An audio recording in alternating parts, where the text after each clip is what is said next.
Halo Studio Lovers. Nama Menteri Sekretaris Negara Mensesnek Pratikno kini sedang ramai diperbincangkan publik.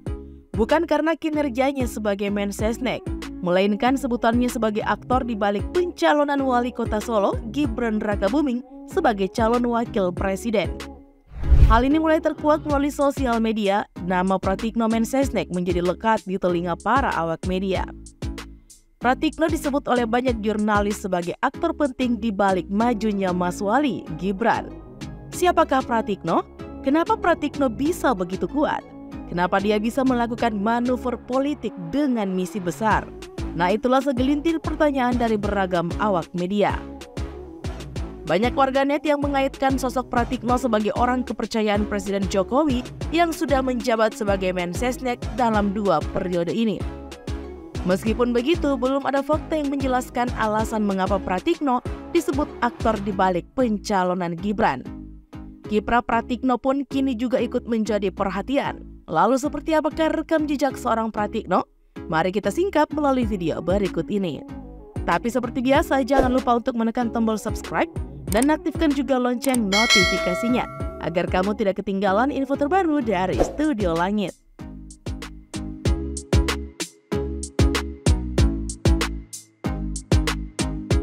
Menteri Sekretaris Negara Pratikno telah menapaki perjalanan panjang yang penuh dengan tantangan dan prestasi.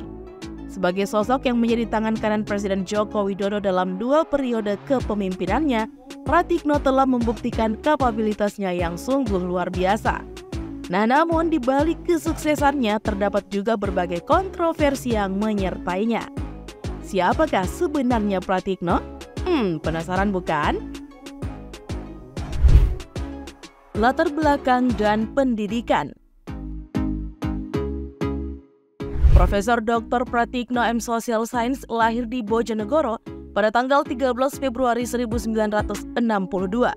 Sebagai anak kedua dari 5 bersaudara, ia berasal dari keluarga yang sederhana yang tidak mampu. Bahkan nih, untuk membeli sepatu sekolah pun ia juga tak mampu. Namun hal tersebut tidak menghalangi seorang Pratikno untuk mengejar pendidikannya. Dengan tekad yang kuat, ia melanjutkan pendidikan hingga berhasil meraih gelar sarjana di bidang ilmu pemerintahan dari Universitas Gadjah Mada (UGM). Prestasi akademis Pratikno terbilang gemilang, terutama saat ia menjadi mahasiswa terbaik di jurusan pemerintahan UGM. Wah, hebat ya Studio Lovers. Nah, kiprahnya sebagai Mensesnek di 2 periode ini pun tidak lepas dari latar belakangnya sebagai seorang akademisi.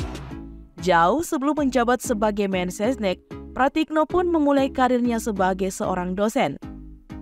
Pasca lulus dari jurusan Ilmu Pemerintahan Fakultas Ilmu Sosial dan Ilmu Politik Universitas Gadjah Mada di tahun 1985, Pratikno pun langsung diterima sebagai dosen di UGM dan mengabdi selama hampir 28 tahun di alma maternya tersebut.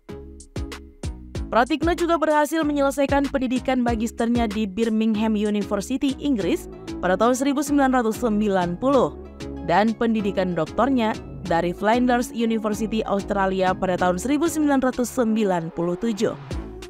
Pasca mendapatkan gelar doktor, Pratikno pun kembali mengabdi sebagai dosen di UGM dan diberikan amanah sebagai Direktur Program Pasca Sarjana Prodi Ilmu Politik Konsentrasi Politik Lokal UGM pada tahun 2004 lalu.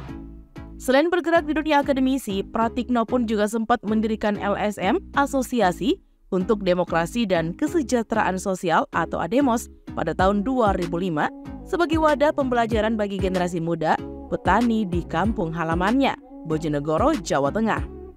Kiprah Pratikno sebagai akademisi di bidang politik pun membuatnya terpilih sebagai salah satu moderator dalam ajang debat Capres pada tahun 2009 lalu. Saat itu, Pratikno yang masih menjabat sebagai Dekan Visip UGM pun berperan untuk memimpin jalannya debat Capres antara 3 pasang Capres-Cawapres, yaitu Susilo Bambang Yudhoyono Budiono, Megawati Soekarno Putri Prabowo Subianto, dan Muhammad Yusuf Kala Wiranto. Nah, sejak saat itu nama Pratikno pun mulai diperhitungkan. Pratikno pun akhirnya mencalonkan diri dan terpilih sebagai Rektor UGM periode 2012 hingga 2017. Karirnya pun semakin memuncak saat dirinya terpilih sebagai tim ahli program pasangan Capres-Cawapres Joko Widodo Yusuf Kala pada tahun 2014 lalu. Kemenangan Jokowi Yusuf Kala sebagai presiden dan wakil presiden terpilih dalam Pilpres tahun 2014 pun juga membuka jalan bagi Pratikno untuk masuk ke dunia pemerintahan. Belum genap 2 tahun menjabat sebagai Rektor UGM, Pratikno pun dipanggil dan diamanahkan oleh Presiden Jokowi untuk menjabat sebagai Menteri Sekretaris Negara Mensesnek periode 2014 hingga 2019 dalam Kabinet Kerja Jokowi JK. Saat Jokowi kembali terpilih sebagai presiden bersama Wapres Ma'ruf Amin dalam Pilpres tahun 2019 lalu, nama Pratikno kembali dipanggil oleh Jokowi untuk menjabat sebagai Mensesnek kembali periode 2019 hingga 2024 dalam Kabinet Indonesia Maju. Dengan pengalaman dan jam terbang politik yang tinggi, Pratikno pun berhasil membuktikan dirinya sebagai salah satu pejabat pemerintahan yang handal. Meskipun demikian nih, di tengah perjalanannya, Pratikno juga terlibat dalam sejumlah kontroversi. Nah, salah satu kontroversi yang melibatkan Pratikno adalah terkait dengan keputusan Mahkamah Konstitusi dan pencalonan Usman Sabtaodang pada pemilu 2019. Sebagai menteri yang pernah dianugerahi bintang Mahaputra Adi Pradana ini diduga terlibat dalam memuluskan keputusan tersebut, yang kemudian menimbulkan polemik di kalangan masyarakat. Nah, selain itu ia juga dikabarkan terlibat dalam mendirikan yayasan yang menampung dana Corporate Social Responsibility (CSR) dari berbagai perusahaan yang kemudian menjadi sumber perdebatan. Profil Pratikno sebagai Menteri Sekretaris Negara mencerminkan perjalanan karir yang gemilang, namun juga penuh dengan tantangan dan kontroversi. Dengan kapabilitasnya yang telah teruji, Pratikno tetap berperan penting dalam pemerintahan Indonesia, meskipun harus menghadapi berbagai kritik dan juga tudingan. Semoga perannya dapat terus memberikan kontribusi positif bagi kemajuan bangsa dan juga negara.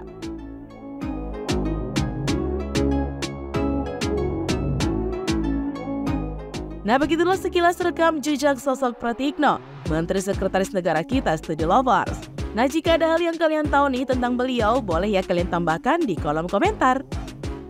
Oke, Studio Lovers, tetap sehat ya. Dan jangan lupa untuk terus mendukung kami dengan cara menekan tombol subscribe dan aktifkan juga lonceng notifikasinya, agar kamu tidak ketinggalan info terbaru dari Studio Langit. Sampai jumpa lagi di video berikutnya. Bye-bye!